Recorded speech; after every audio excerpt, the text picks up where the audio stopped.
So you want to go trekking in the Himalayas. Should you do it on your own? Should you use an agency? What agency should you use? Let's talk about that.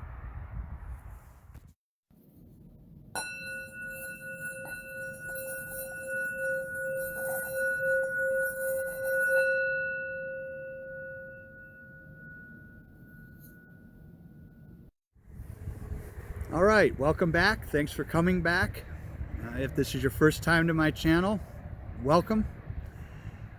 Today's video is a departure. It's about who, in my estimation, or what company in my estimation, is the best trekking company, expedition company in Nepal.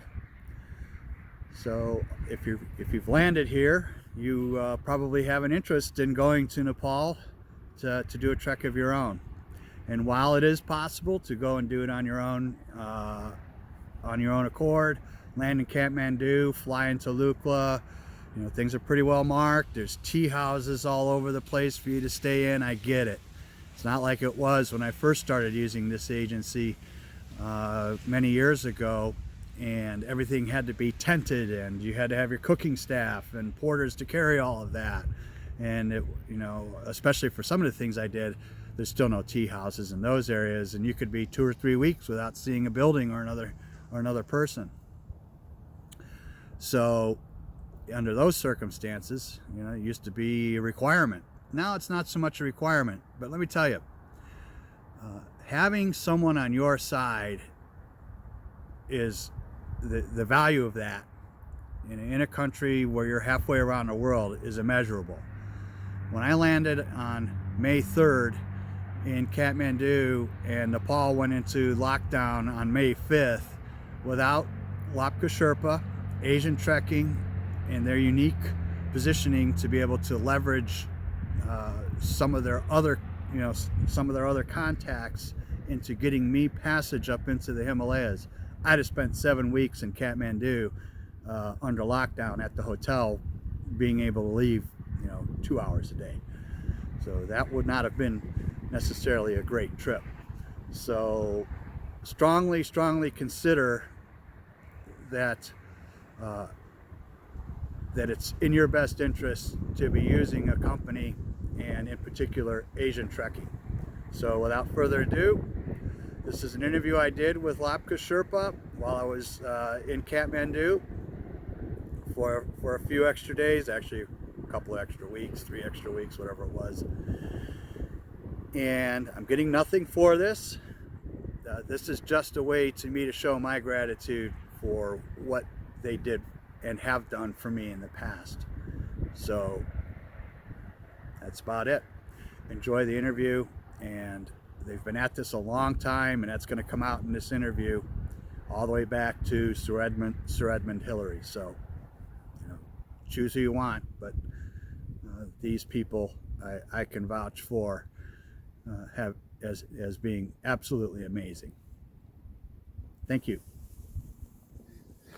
This is Lhakpa with Asian Trekking, and she's been a wonderful help to me in my trip, and she's going to tell us a little bit about the history of Asian trekking. It goes all the way back to, I guess, 1953, I think. 1953 with the Tenzing Norgay, Sir Edmund Hillary Logistics out of India. Our chairman's father, he arranged the logistics at that time. I heard that. Yeah, and shall I start it? Yeah, go. And so I'm here. I've been working with Asian trekking since 12 years. Okay. Yeah, and still working. There you go. Yeah, and Asian trekking is founded in 1981, and it's been almost 40 years. Amazing. In this field. And so Asian trekking is the pioneer of tourism, and the founder is Mr. Angchering Sherpa, and he is the consulate of Belgium and former president of Nepal Mountaineering Association, and also he is involved in lots of tourism works at the moment, and also they are running a hospital at the moment. And yeah, Yeah, I think. See, he not only does he run Asian Trekking, but he Yeah. does a lot of philanthropy and is involved Yeah. with many things within Kathmandu and in Nepal in general. I know in past I've seen where he does flights of rice up to Namche and drops that off. Yeah, before we had a helicopter company also. He had. Right. Yeah, then. Now I know he was donating rice to. I mean, this is 20 years ago. Yeah. When the Khumbu Valley was just becoming a tourist attraction, that he was helping massively with with philanthropy to the people of the region. Yeah. Great. Yeah. So Happy very to long see you after history. 20 years. Right. So a wonderful long history for Asian trekking Yes, and definitely. Eng shooting, Yeah, I'm cheering. and he's just been in Asian. He and Asian trekking have been pivotal in the development of tourism to the Himalayas. Yeah. So what all does Asian trekking offer today?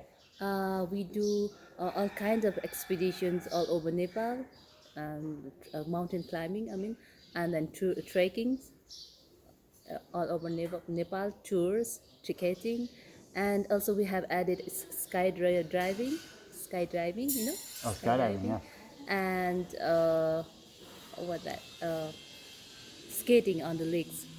Oh, Yes. okay. Yeah, so it was our program this December, but it could not happen due to pandemic. Uh-huh. And yeah, due to pandemic, we are very slow last 2 years. Yeah. Yeah, hope it will be better soon. Yes, Yeah. I have every confidence that it will be. And I know there are now a lot of trekking companies, Yeah, but it's my understanding that most of those people are former employees of Asian Trekking to some degree. yeah, most of they have become independent and opened their own companies. Sure. Yeah, And it's understandable, but they could not possibly have all of the same connections that have been developed over 40 years Yeah. of Asian Trekking's existence and over 50 plus years experience. of Aang Rita's, or excuse me, Aang Shitting's, uh, what do you call it? Family history. Was his history period, Yeah, sure, yeah. sure, because anyone can take a segment of the information, but they can't have all of the resources Definitely. that a company that has been in Yes. existence that Yeah, long. definitely. So, and yeah. it's and especially this year in the pandemic, it has been very important for me to.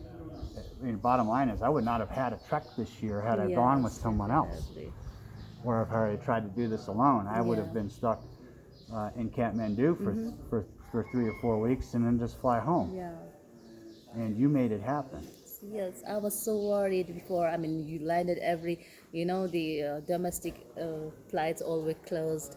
And then I was so worried. But since we have, more connections with the governments, then we were able to, take you up Yep. to the train and successfully bring you down Yep. to Kathmandu. And that I'm would so not have happy.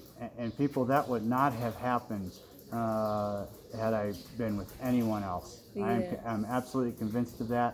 The paperwork that was generated and the trip by car that was arranged, this was not normal. And at 9 military checkpoints, we made it through, and that would not have happened with Yeah. someone else. So happy. At least you made the trek. In this situation also, you have like lots to tell your family back. Right, Your right. adventures. Yeah. Okay. Yeah. Well, I think we've made a pretty good case for why Yeah. Asian trekking is number one. One part we didn't cover is that if you go with one of the international agencies, particularly if you're doing an expedition, they're not allowed to buy a license.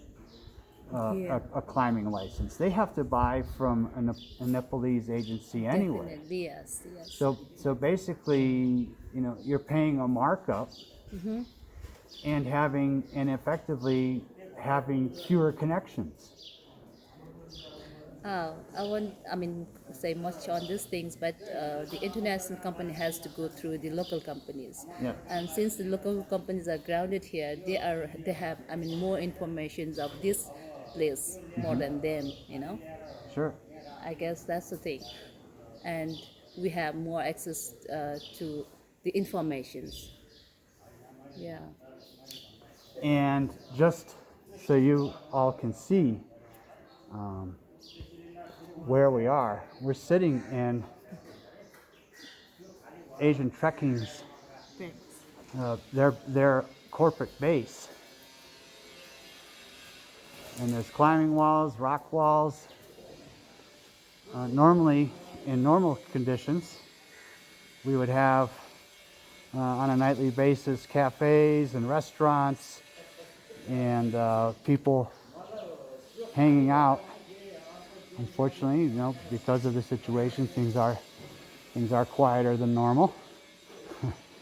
But this is the kind of infrastructure that you just are not going to get with anyone else. Yes. And I know that some of the hotels or some of the tea houses, now becoming really hotels Yeah. through some of the more popular routes are owned by Asian Trekking and some in construction. So we have some losses up in the Everest trails also in Phagwing. The construction is going on because it was damaged due to the earthquake of 2015. And we have loss on Logute and also in Gokyo. Yeah, the rest. And also we are building a hotel in the ridge of Kathmandu Valley, just like 1.5 hours drive from here. Okay. Yeah. So yeah, and I don't know that we covered the CEO. He runs a hospital as well. Yeah, our chairman also runs hospital there, Yeah. named Kangri Hospital. Yeah. There you have it. Yeah, thank you. No, thank you for answering the Thank you, questions, Donna. and I really hope that people avail themselves of the opportunity of having the best trekking company in Nepal Thank on you their so sign. much. I mean, you brought so much hope for us in this pandemic also. Like we got to see the foreigners, I mean the Right. Westerners. Yeah, Yeah. there will be many, many more. Yeah, This hope is so. all things and good, good things and bad things. They all Yes, they all definitely. eventually end, and I have every confidence that Yeah. as people come back, Thank that you. things will get more back to normal. Thank you. Thank you Nice so much. talking with you. Thank you, Donald. Bye bye. Yeah.